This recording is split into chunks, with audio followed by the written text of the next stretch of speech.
Amai-vos uns aos outros como eu vos amei. Jesus Cristo. Começa agora Humanidade Livre. Humanidade Livre é um programa de reflexão que você pode participar fazendo as suas perguntas agora na minha página do Facebook, Padre Beto Bauru. Humanidade Livre é um programa, mas é também uma proposta para que você se assuma como um ser humano e um ser humano livre. É essa proposta que eu te faço. Cada vez mais humano, cada vez mais sensível ao outro, cada vez mais sensível à natureza, cada vez mais sensível aos seus atos, aos nossos atos, atos que devem ser atos de bondade, de fraternidade, de amor, de solidariedade, de comunhão e de partilha, mas também atos livres, não é? Onde eu não faço porque tenho que fazer, não é? Não faço porque eu sou obrigado a fazer, não faço porque alguém me impõe a fazer, não faço porque Deus deseja que eu faça. Não, eu faço porque eu desejo fazer. Esse é o meu desejo. Não é? Eu sou um ser livre. Humanidade, ela só é humanidade se ela for livre. E viver na liberdade é o grande desafio. Não é? Ser humano e ser livre. Bom, hoje no programa Humanidade Livre, já que nós estamos assim nos aproximando do Natal, eu quero refletir um pouco com vocês sobre o nascimento de Jesus Cristo. Isso mesmo, o nascimento do Cristo. E justamente o nascimento do Cristo como está narrado principalmente nos 3 evangelhos, não é? Que é Marcos, Lucas e Mateus. Não é? Porque em João nós não temos um nascimento do Cristo, não é? Propriamente dito. Mas eu gostaria de esclarecer algumas coisas e desmistificar também outras. Você vai ver que o presépio que nós geralmente fazemos no Natal, pelo menos os católicos, não representa exatamente aquilo que Jesus vivenciou no seu nascimento ou que sua mãe vivenciou. Muito bem, eu preciso esclarecer o seguinte, que a palavra Bíblia vem de biblos, que quer dizer biblioteca, um conjunto de livros. Então muitas pessoas leem a Bíblia como se fosse um único livro, um livro que tem um começo, meio e fim. E na verdade a Bíblia não é um livro assim, é um livro que foi compilado muito depois do surgimento de Jesus Cristo, na era de Constantino e em Roma, e foram compilados livros diversos, livros judeus, judaicos, os 4 evangelhos que nós temos, as cartas de Paulo, enfim, diversos livros de diversas naturezas também, diversos gêneros, não é? Nós temos livros fictícios, como o livro de Jó, nós temos um livro erótico, que é Cântico dos Cânticos, nós temos livros proféticos, enfim, nós temos uma camada enorme de gêneros dentro dessa biblioteca que é a Bíblia. Né? Então não dá para você ler a Bíblia, ou pelo menos não convém, né, você ler a Bíblia de cabo a rabo, né? Mas você precisa saber exatamente da onde vem cada livro, qual a sua intenção, qual a intenção do autor em escrever aquele livro. Não é? O livro, por exemplo, Eclesiastes, ele foi escrito por um filósofo, ou pelo menos pelos discípulos desse filósofo, que é Coelet. Esse era o nome do filósofo. Um filósofo andarilho, não é? Que caminhava e ensinava. E um filósofo que não acredita na vida pós-morte. É um filósofo que acredita que a vida aqui já é um dom de Deus e é o único dom de Deus a todos nós. Não é? Do pó nós saímos e do pó voltaremos. Não é? Enfim, é um livro bem diferente dos evangelhos, que anunciam a ressurreição, não é? Que proclamam a ressurreição. Bom, e os evangelhos? Bom, a palavra evangelium quer dizer boa nova, boa notícia. E qual é essa boa notícia, afinal de contas? Bom, a boa notícia é o reino de Deus. Exatamente, o que o Cristo veio pregar, exatamente o que está no centro da pregação de Jesus Cristo, é o início, já no início do Evangelho de Marcos, nós já sabemos, é quando ele diz: convertei-vos porque o reino dos céus, o reino de Deus está próximo. Não próximo no sentido de temporal da palavra, né? Senão aí alguns poderiam argumentar, então ele errou há muito tempo, né? Porque já passaram 2000 anos e nós não vimos esse reino de Deus. Não, é no sentido geográfico da palavra. O reino de Deus está muito próximo de você. Basta você querer, basta você querer ser uma pessoa boa nesse mundo, querer ser uma pessoa que transforme esse mundo num mundo melhor. Você está construindo o reino de Deus. Não é? Cada avanço da humanidade, cada transcendência que a humanidade faz para o melhor, é a construção desse reino de Deus, que sempre está próximo de nós. Basta eu querer. Não é? E é claro, esse reino de Deus se completa com a morte, que é um fenômeno que não deveria ser chamado assim. Deveria ser chamado como ressurreição. A morte, ela não é o fim, mas ela é a completude do ser. Não é? Ela é a ressurreição. E as pessoas que passam por essa ressurreição estão muito próximas de nós. Não é? Porque o mundo, a dimensão superior, não é lá no espaço sideral, né? Lá existem planetas, né? Mas é aqui muito próximo de nós. Não é? Então essa é a boa nova. A boa nova é que a vida é eterna e a boa nova é que essa vida vai construindo vida, vai construindo um reino que não é dos homens, mas é um reino de Deus, portanto é um reino de amor. E eu construo esse reino de amor amando, né? Eu caminho caminhando, eu construo esse reino de amor amando, né? Exercitando o amor com as pessoas. Mas vamos voltar aqui sobre o nascimento de Jesus. Então, o Evangelho, ele é sempre uma boa nova, ele não é exatamente uma história, ele não é exatamente uma biografia de Jesus Cristo. Esse não é o gênero literário dos Evangelhos. Os evangelistas, aqueles que escreveram os Evangelhos, não tinham a intenção de contar exatamente como foi a vida de Jesus Cristo, mas de lançar uma boa nova, que é justamente esta que eu acabei de contar aqui. Não é? E o nascimento de Jesus Cristo, ele tem assim algumas contradições, não é? Que precisam ser desmistificadas, né?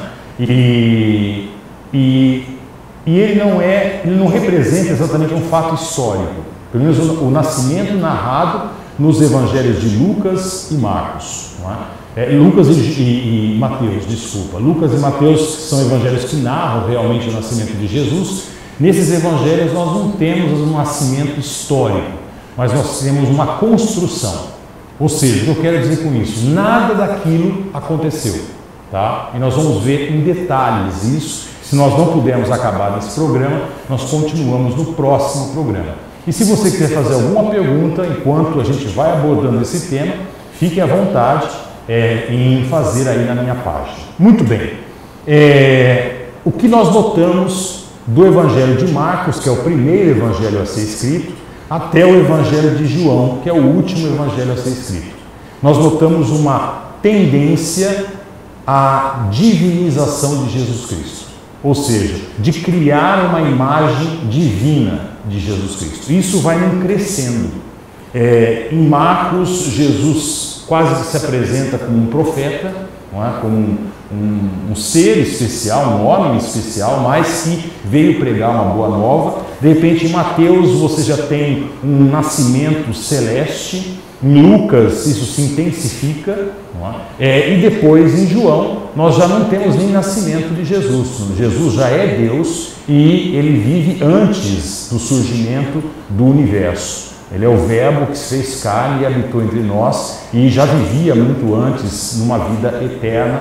Ele era propriamente Deus. Não é? Então, você tem um crescendo. Interessante que os primeiros escritos sobre Jesus Cristo são as cartas de Paulo, são os mais antigos. E em Paulo nós não temos nenhuma referência de um nascimento celeste, de um nascimento de um ser celestial. Nós não temos nenhuma referência a um Jesus, Deus, que nasce e de uma forma extraordinária. Não é? Isso nós não temos nas cartas de Paulo. Qual o interesse de Paulo? O interesse de Paulo é a ressurreição. Não é? É como ele escreve na primeira carta à comunidade de Corinto, capítulo 15, versículo 17, ele vai dizer assim: se Cristo não ressuscitou, a nossa fé é vã. Não é? Então, o grande interesse de Paulo é a ressurreição, é provar que a ressurreição realmente aconteceu. É claro que Paulo tinha o maior interesse também de, se ele soubesse de um nascimento espetacular, de um nascimento cheio de anjos e de magos, e, enfim, é claro que Paulo registraria isso, não é? Mas Paulo nos dá a entender que ele não tem conhecimento disso, apesar de ele ser um investigador, não é? E está muito próximo do fenômeno de Jesus Cristo. Não é? Ele não conheceu Jesus Cristo, mas ele está muito próximo desse fato, desse acontecimento, e conversa com pessoas que conviveram com Jesus Cristo. Então, mas Paulo vai tratar especialmente da ressurreição e não de um nascimento mágico ou de um nascimento celestial. Para as próximas gerações depois de Paulo, parece que há um interesse muito grande de um nascimento que seja um nascimento espetacular, de um nascimento com aspectos divinos. Não é? Parece que cresce entre os evangelistas ou cresce entre as pessoas que escreveram os evangelhos esse interesse de transmitir a figura divina de Jesus. Não é? Daí então crescendo. Marcos é modesto nesse sentido, depois vem Mateus e Lucas que vão intensificar isso, e depois vem João que já declara Jesus como Deus. Não é? Bom, em Marcos é o primeiro evangelho a ser escrito, não é? E é o mais antigo, portanto. Não é? E em Marcos nós não encontramos nenhum nascimento, então não há nenhum nascimento de Jesus Cristo. O que há é uma declaração de Deus durante o seu batizado. Então, quando Jesus se deixa batizar por João, então ali se ouve uma voz, não é, que diz: "Este é meu filho muito amado, em ti eu coloco o meu bem-querer". Não é? Então ali há uma manifestação de uma voz que declara que ali está um filho de Deus, pelo menos um filho de Deus. Não é? Depois, em Mateus, nós já temos um nascimento onde Deus aparece através de um anjo, não é? Só que num sonho. Não é? Então, José está noivo de Maria, não é? Lembrando que naquela época o noivado durava uma semana, aliás, um ano, desculpa, durava um ano. Geralmente a menina deveria ter os seus 12 anos e meio, né? Então José é bem mais velho do que a menina Maria, ou Miriam, né? E então ela tem 12 anos e nesse período de noivado ela fica grávida, né? E José então pretende dispensá-la, mas de uma forma muito discreta, que não venha a prejudicá-la, né? E aí então José tem um sonho, uma noite, e nesse sonho aparece um anjo que o tranquiliza, dizendo que ela está grávida, mas não de um outro homem, está grávida através do Espírito Santo. Não é exatamente assim que se expressa de um outro homem, mas através do Espírito Santo. O anjo deixa em aberto também como isso realmente aconteceu. Não é? Então no Evangelho de Marcos você não tem um nascimento, no Evangelho de Mateus você não tem um nascimento, uma narrativa do nascimento propriamente dita. Não é? No Evangelho de Lucas, sim. Não é? Aí o anjo, ele aparece para Maria, ele vai anunciar a Maria que ela vai ser mãe do Salvador e assim por diante. Nós vamos ter vários efeitos especiais, anjos proclamando o nascimento de Jesus para os pastores e tudo mais. E depois, como eu disse em João, Jesus já é o próprio Deus, então ele não precisa desse nascimento.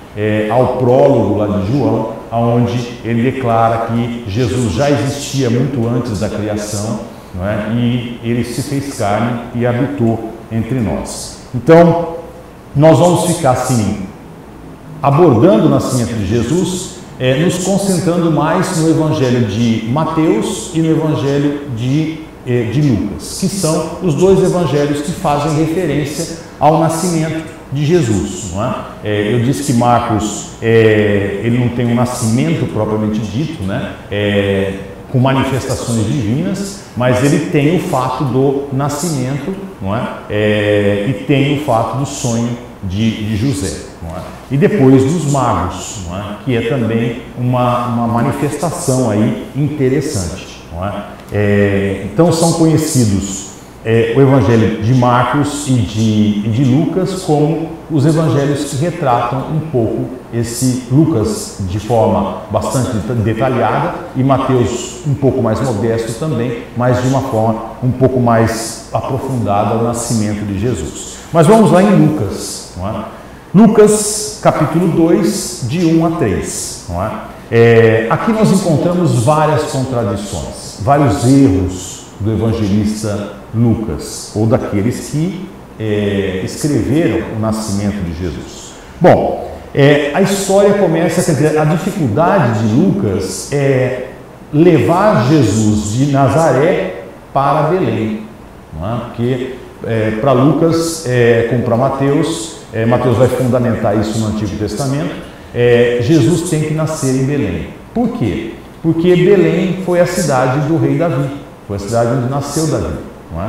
Então, Lucas tem o maior interesse de trazer Jesus de Nazaré para Belém. Nós estamos falando aí de 130 quilômetros de distância, não é? E uma subida, quer dizer, uma viagem bem íngreme, é uma viagem bem difícil, principalmente o trajeto que José faz. Não é? Mas por que então José tem que ir a Belém? Né? Então aí Lucas narra que o imperador romano manda, ele determina um recenseamento para aquela região. E um recenseamento que não é nada normal, é um recenseamento muito anormal. Por quê? Porque para o imperador, os judeus deveriam se recensear não no lugar onde eles trabalhavam e viviam, mas no lugar de origem da sua família.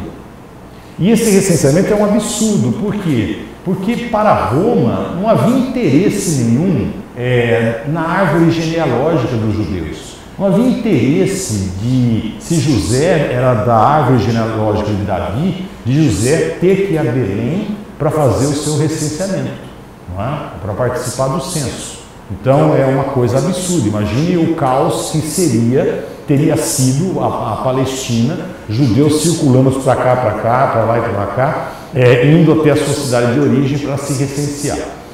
E é absurdo por quê? Porque qual o interesse de um censo? Qual o interesse de um recenseamento para Roma? É a cobrança de impostos.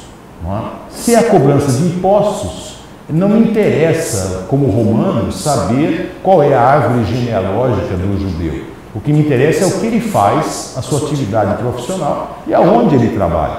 Não é? Então, segundo o direito romano, isso também está descrito no direito romano, segundo o direito romano, qualquer recenseamento deve ser feito no lugar da atividade profissional do indivíduo que pertence ao Império Romano. No caso dos judeus, teria que ser ali. E aí nós ficamos naquela, não é? Bom, se José teve que ir a Belém, de duas uma, não é?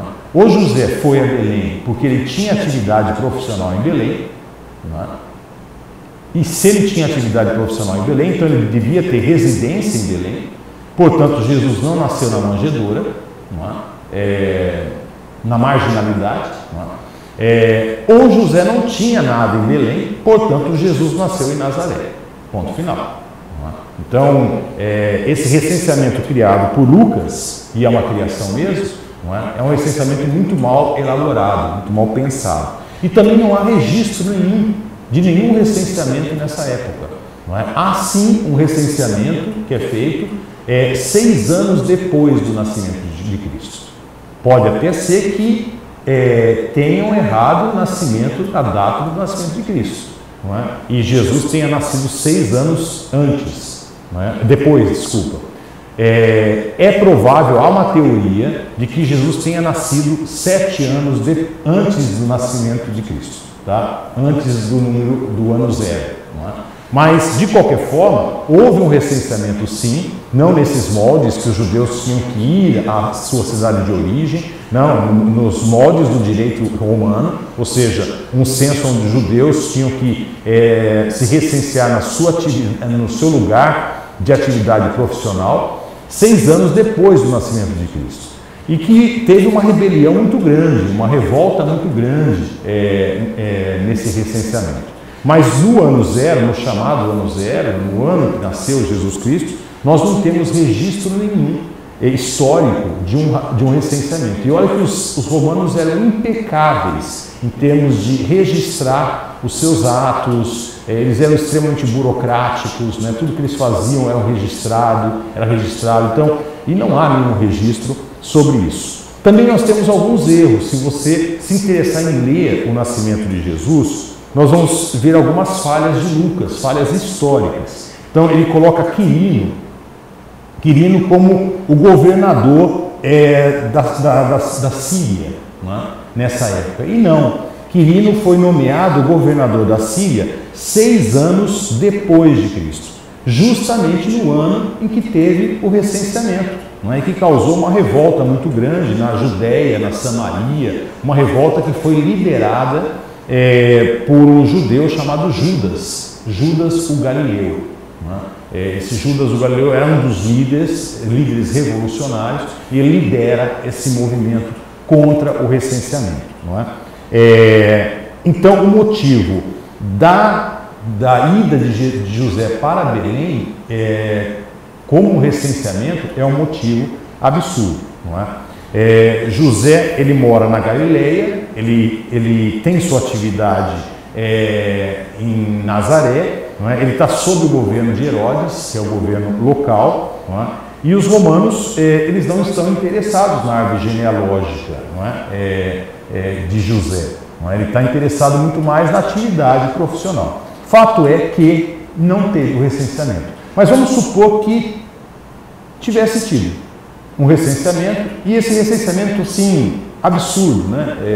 O José, coitado do José, tem que viajar 130 quilômetros para Belém para se recensear, porque ele vem da árvore genealógica de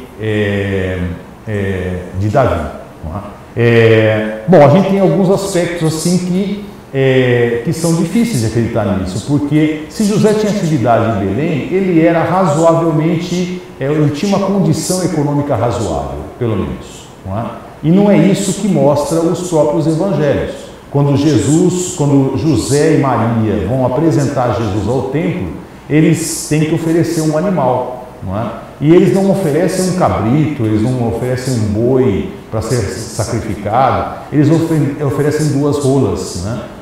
2 pombinhas, né? Que era a oferta, o sacrifício de pessoas pobres, né? De pessoas humildes. Então, essa é mais uma prova de que José não tinha atividade profissional em Belém e, portanto, não tinha nada que fazer em Belém.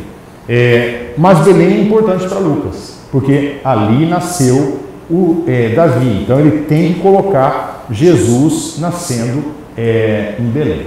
Uma outra dificuldade nessa narrativa, de entendê-la como histórica, é como é que José pega a sua mulher grávida do último mês, não é? E faz com que essa mulher venha a ter que enfrentar essa viagem tão longa e tão difícil. Não é? Pelo menos o trecho que José pegou, que é o trecho que vai pelo Jordão, né? É o caminho de Jericó, que passa pelo Vale do Jordão, é um trecho muito difícil. Por quê? Porque Jericó está a 250 metros do nível do mar. E Jerusalém, onde fica pertinho Belém, não é? Está a 750 metros do nível do mar. Então é uma subida, e uma subida difícil, não é? Então, como é que pode um homem pegar uma mulher grávida, sendo que a mulher não se recenseava, então Maria não tinha nada que fazer em Belém, vamos supor que teve esse recenseamento, e que esse recenseamento era assim mesmo, ou seja, os homens tinham que ir ao seu local de origem, da sua árvore genealógica e se recensear lá. José não precisava levar Maria, não é? E fazer com que ela fizesse essa viagem tão longa e tão íngreme, né? Ainda mais estando no último mês do nascimento do seu filho. É claro que ele deixaria a sua esposa lá na sua casa, confortavelmente, né, em Nazaré, e não enfrentar essa situação. E aí chega em Belém e não encontra hospedagem, não encontra hospedagem, e ele com essa mulher grávida, com Maria grávida. Aqui também nós temos soluções mais fáceis, né? Esse homem, José, ou ele não é muito inteligente, ou Lucas está criando uma história aí que realmente é difícil de se acreditar. Por quê? Porque Betânia está muito próxima de Belém, né? Então, e Maria tem uma prima em Betânia, né, que é Isabel. Então não custava nada deixar Maria em Betânia e ir se recensear em Belém, ponto final. Não é? Ou então, Belém fica a 8 quilômetros de Jerusalém. Então, se não encontrasse hospedagem em Belém, se não quisesse ir à casa da prima Isabel, incomodar a prima Isabel, porque ela também tinha acabado de ter um filho, José podia ter ido a Jerusalém, que é uma cidade muito maior, com muito mais possibilidades, e ali encontrar uma possibilidade um pouco mais confortável do que um estábulo, não é? Bom, um outro erro de Lucas aqui também, não é? Além de Quirino, não é? Lucas coloca o acontecimento também na época de Herodes, está lá em Lucas, capítulo 1, versículo 5. Sendo que Herodes, esse Herodes que Lucas faz menção aqui, é um Herodes que morreu no ano 4 antes de Cristo. Então, ele já não está mais vivo, é seu filho que está governando. Não é? Então, esse Herodes aqui, Herodes o Grande, ele não vive mais. Então, não só Quirino vai assumir a Síria 6 anos depois do nascimento de Jesus, como Herodes também, ele morre 4 anos antes do nascimento de Jesus. É outro erro que Lucas comete aqui, não é? E Tibérios? Tibérios também é outra menção, não é? Tibérios foi nomeado imperador 19 de agosto do ano 14 depois de Cristo. Então, do ano 14 depois de Cristo. E Lucas coloca Tibérios ali como imperador romano que manda fazer esse censo tão absurdo, não é? Pôncio Pilatos, só por curiosidade, Pôncio Pilatos ele vai viver ali de 26 depois de Cristo a 36 depois de Cristo como procurador romano, não é? E Herodes Antipas, não é? De 4 antes de Cristo a 39. Então Herodes Antipas, sim, ele estava governando ali a Judéia, mas não o Herodes que Lucas cita, não é? Outro absurdo, e vamos acabar por aqui, porque o nosso tempo já acabou, é colocar Anás e Caifás no mesmo tempo. Mas isso eu esclareço no próximo programa, tá bom? Espero que você leia o nascimento de Jesus e entenda que isso é uma construção e não exatamente um fato histórico, tá bom? Até o próximo programa.